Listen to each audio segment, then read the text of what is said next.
Welcome back guys. तो आज की इस वीडियो में हम बात करेंगे फंक्शन ओवरराइडिंग के बारे में कि फंक्शन ओवरराइडिंग जो है वो क्या होता है।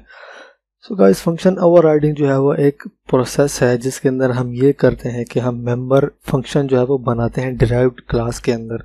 सो उसका नाम या उसका जो सिग्नेचर होता है कि मतलब उसकी डेटा टाइप क्या होगी, वो किस तरह के आर्ग्यूमेंट जो है वो लेगा, वो सेम होगा एक फंक्शन के जो कि एक पेरेंट क्लास के अंदर जो है वो बना होगा। फॉर एग्जांपल, हमने पेरेंट क्लास के एक अंदर एक फंक्शन बनाया है जिसका हमने नाम रखा है शो, एंड देन इसके अंदर कोई भी आर्ग्यूमेंट जो है वो नहीं ले रहा है, एंड देन इसकी रिटर्न टाइप जो है वो वॉइड है। तो इसी तरह का हम एक फंक्शन जो है वो हम एक चाइल्ड क्लास के अंदर जो है वो बनाते हैं। तो उसको हम बोलेंगे कि ये है फंक्शन ओवरराइडिंग के हम एक ही नाम के फंक्शन जो है वो पेरेंट क्लास में बनाते हैं, उसकी रिटर्न टाइप भी सेम होती है एंड देन उसका सिग्नेचर भी जो है वो सेम होते हैं, मतलब उनका नाम, उनकी रिटर्न टाइप, उनके टाइप्स ऑफ आर्ग्यूमेंट जो है वो सेम होते हैं। तो इसको हम जो है वो फंक्शन ओवरराइडिंग जो है वो बोलते हैं।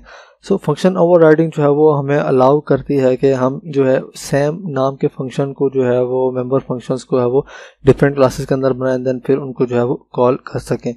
सो जब फंक्शन ओवरराइडिंग जो है वो हम परफॉर्म करते हैं तो जो डिराइव्ड क्लास का जो ऑब्जेक्ट होता है तो वो पेरेंट क्लास के जो मेंबर फंक्शंस होते हैं, मतलब जिसको हमने फंक्शन को ओवरराइड कर लिया है, तो वो डिराइव्ड क्लास का जो ऑब्जेक्ट होगा वो उस फंक्शन को जो है वो डायरेक्टली एक्सेस जो है वो नहीं कर सकता, लेकिन हम उस फंक्शन को उस क्लास के अंदर, डिराइव्ड क्लास के अंदर जो है वो इजीली जो है वो एक्सेस जो है वो कर सकते हैं यूजिंग स्कोप रेजोल्यूशन ऑपरेटर।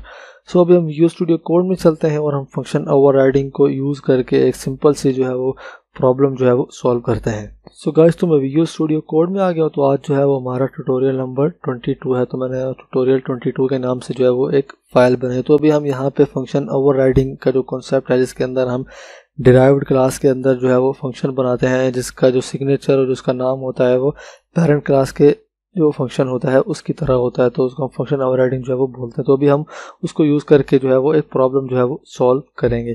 तो हम यहाँ पे जो है वो एक प्रोग्राम लिखेंगे जिसके अंदर जो है वो हम दो क्लासेस जो है वो बनाएंगे। तो जो पेरेंट क्लास होगी उसका जो नाम होगा वो होगा, उसका नाम रखेंगे सिंपल, एंड देन जो डिराइव्ड क्लास होगी उसका नाम जो है वो हम रखेंगे कॉम्प्लेक्स। तो अब जो पेरेंट क्लास होगी उसके अंदर जो है वो दो डेटा मेंबर्स जो है वो होंगे, एंड देन उसके अंदर जो है वो चार फंक्शन जो है वो बनाएंगे जिसके ज़रिए से हम जो है वो ऑपरेशन जो है वो परफॉर्म करेंगे। तो पहला जो फंक्शन होगा वो add, subtract, multiplication and division, इस तरह से हम जो है वो चार फंक्शन बनाएंगे और एक फंक्शन बनाएंगे जिसके ज़रिए से हम वैल्यूज़ जो है वो इंटर करवाएंगे। एंड उसके बाद यहाँ पे जो चाइल्ड क्लास होगी वो कम्प्लेक्स उसका नाम होगा, एंड देन उसके अंदर जो हमारे ये चारों फंक्शंस होंगे इनको जो है वो हम ओवरराइड करेंगे। तो चाइल्ड क्लास में जो फंक्शन होंगे उसके ज़रिए से हम चेक करेंगे कि क्या जो हमारे नंबर्स हैं उनकी वैल्यू जो है वो ग्रेटर देन 0 है। अगर वो ग्रेटर देन 0 है तो हम जो इनके कोरस्पॉन्डिंग जो फंक्शन होगा पेरेंट क्लास के अंदर हम जो है वो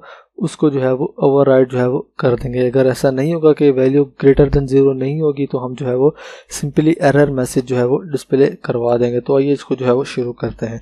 तो सबसे पहले हम यहाँ पे जो है वो क्लास बनाएंगे। तो पहली क्लास का हमने नाम रखना है सिंपल, यहाँ पे मैंने इसका नाम बता दिया है। तो इस क्लास का हम नाम रखेंगे क्लास, एंड देन यहाँ पे इसका नाम जो है मैं रख लेता हूँ क्लास सिंपल, एंड देन इसके अंदर जो है वो हम दो डेटा मेंबर्स जो है वो रखेंगे। तो ये जो डेटा मेंबर्स होंगे ये प्राइवेट होंगे, प्राइवेट नहीं सॉरी प्रोटेक्टेड होंगे, क्योंकि हम इनको डिराइव्ड क्लास के अंदर जो है वो एक्सेस जो है वो करेंगे। सो इसके लिए सबसे पहले यहाँ पे मैं लिख लूँगा प्रोटेक्टेड एक्सेस स्पेसिफायर में यहाँ पे लिख लूँगा। तो प्रोटेक्टेड का मतलब यह है कि हम इनको डिराइव्ड क्लास के अंदर जो है वो एक्सेस जो है वो कर सकते हैं। अगर मैं यहाँ पे प्राइवेट लिखूँगा तो हम इनको फिर डिराइव्ड क्लास के अंदर जो है वो एक्सेस नहीं कर सकते। तो यहाँ पे जो है वो इनकी टाइप रखेंगे इंटीजर, एंड देन उसके बाद यहाँ पे num1, एंड देन उसके बाद यहाँ पे num2 जो है वो मैं डिक्लेयर कर लूँगा। सो अब इसके बाद यहाँ पे जो है वो मैं एक कंस्ट्रक्टर जो है वो बनाऊंगा जिसके अंदर जैसे ही हम ऑब्जेक्ट बनाएंगे तो हम इनको 0 से जो है वो इनिशियलाइज जो है वो करवा देंगे। तो यहाँ पे मैं कंस्ट्रक्टर जो है वो बना लेता हूँ। तो उसके लिए सबसे पहले यहाँ पे हम एक्सेस स्पेसिफायर लिखेंगे पब्लिक, एंड देन उसके बाद यहाँ पे मैं यहाँ पे जो है वो मैं कंस्ट्रक्टर जो है वो बना लेता हूँ। तो कंस्ट्रक्टर का जो नाम होता है वो जो क्लास का नाम होता है वो सेम होता है। तो अब यहाँ पे हम जो num1 है और num2 है उनको हम 0 से जो है वो इनिशियलाइज करवा देंगे। तो हम ये काम एक लाइन में जो है वो करवा देंगे। तो ये दोनों जब जैसे हम ऑब्जेक्ट बनाएंगे तो num1 और num2 जो है वो 0 से जो है वो इनिशियलाइज जो है वो हो जाएंगे। तो उसके बाद हमने वैल्यूज़ भी इंटर करवानी है, तो उसके लिए हम यहाँ पे जो है वो फंक्शन बनाएंगे। तो उसका मैं नाम रख लेता हूँ void in, एंड देन इसके अंदर जो है वो हम वैल्यूज़ जो है वो इंटर करवाएंगे।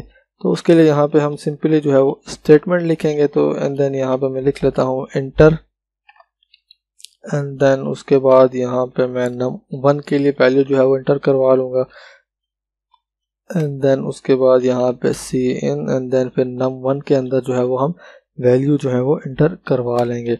सो इसी तरह हम num2 के लिए भी ये स्टेटमेंट लिखेंगे। तो यहाँ पे मैं लिख लेता हूँ cout, एंड देन यहाँ पे डबल कोट्स लगाने हैं, एंड देन उसके बाद यहाँ पे इंटर num2 जो है वो मैं यहाँ पे लिख लूँगा। एंड देन इसी तरह हम इसके अंदर भी जो वैल्यू है वो इंटर करवा लेंगे यूजिंग cin, एंड देन उसके बाद यहाँ पे मैं num2 जो है वो लिख लूँगा। तो इस तरह से हम जो है वो इस फंक्शन के ज़रिए वैल्यूज़ जो है वो इंटर करवा लेंगे। तो उसके बाद हमने यहाँ पे जो है वो 4 फंक्शन बनाने हैं, add, subtract, multiplication and division.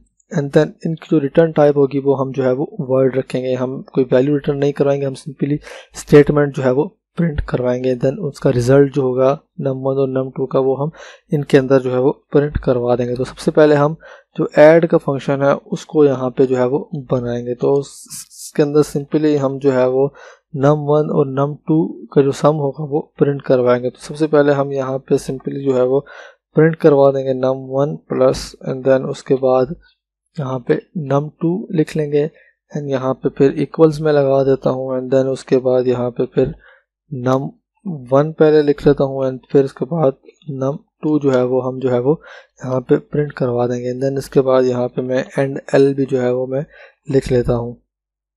सो यहाँ पे ऐड का जो फंक्शन है वो कंप्लीट हो गया। इसी तरह हमने अब जो है वो सब्ट्रैक्शन का जो है फंक्शन जो है वो बनाना है। तो मैं अपनी आसानी के लिए जो है वो मैं इसी को दोबारा से जो है वो कॉपी कर लेता हूँ ताकि वीडियो जो है वो लंबी ना हो जाए।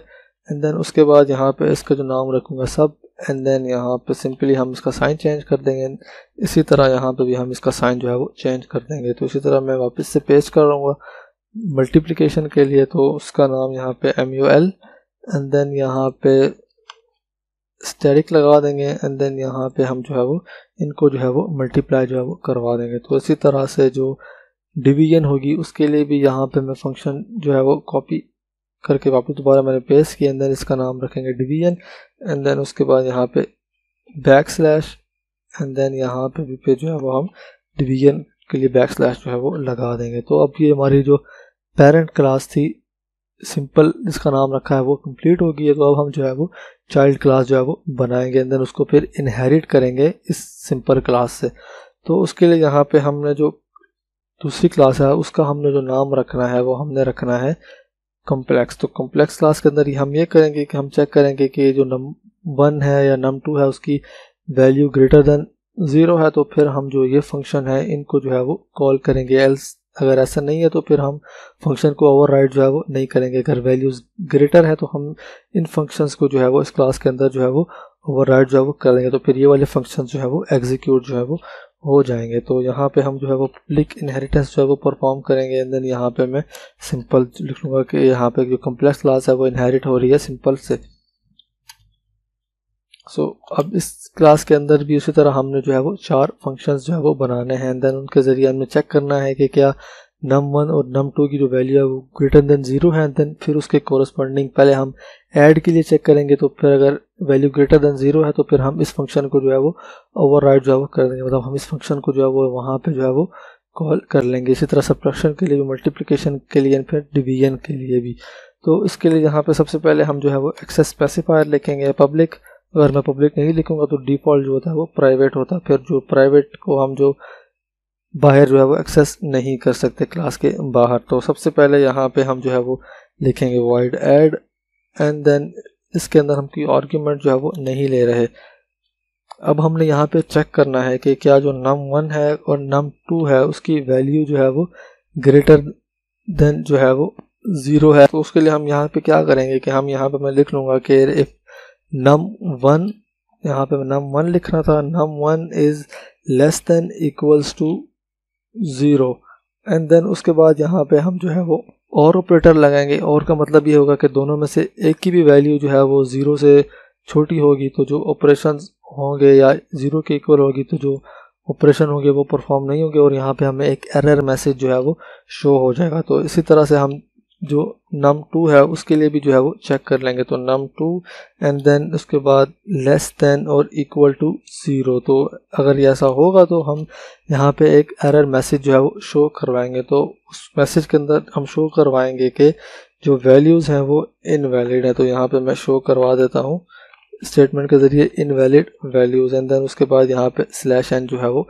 लगा देते हैं। अगर ऐसा नहीं है तो फिर हम यहाँ पे जो है वो एल्स स्टेटमेंट लिखेंगे। तो एल्स स्टेटमेंट के अंदर जो हमारा फंक्शन होगा हम उसको जो है वो ओवरराइड जो है वो कर देंगे। तो फंक्शन को ओवरराइड करने के लिए सिंपली हम यहाँ पे इस क्लास का जो फंक्शन है उसका नाम लिखेंगे। तो हमने जब वैल्यू अगर जो है वो 0 से बड़ी है तो हम ये वाला फंक्शन जो है वो कॉल करवा लेंगे। तो उसके लिए हम यहाँ पे उस क्लास का नाम यूज़ करके फिर scope resolution operator and then फिर इस फंक्शन को हमने ओवरराइड करना है। तो हमने यहाँ पे इस वाले फंक्शन को कॉल करना है। तो हम यहाँ पे सिंपली उसका नाम जो है वो लिख देंगे। तो अगर जो वैल्यूज़ होंगी वो ग्रेटर देन जो है वो 0 होंगी तो ये वाला फंक्शन जो है वो कॉल होगा। अगर ऐसा नहीं है तो फिर ये वाला जो फंक्शन है चाइल्ड क्लास का, ये वाला फंक्शन जो है वो एग्जीक्यूट होगा और यहाँ पे हमें इनवैलिड वैल्यूज़ वाली स्टेटमेंट जो है वो प्रिंट हुई मिल जाएगी।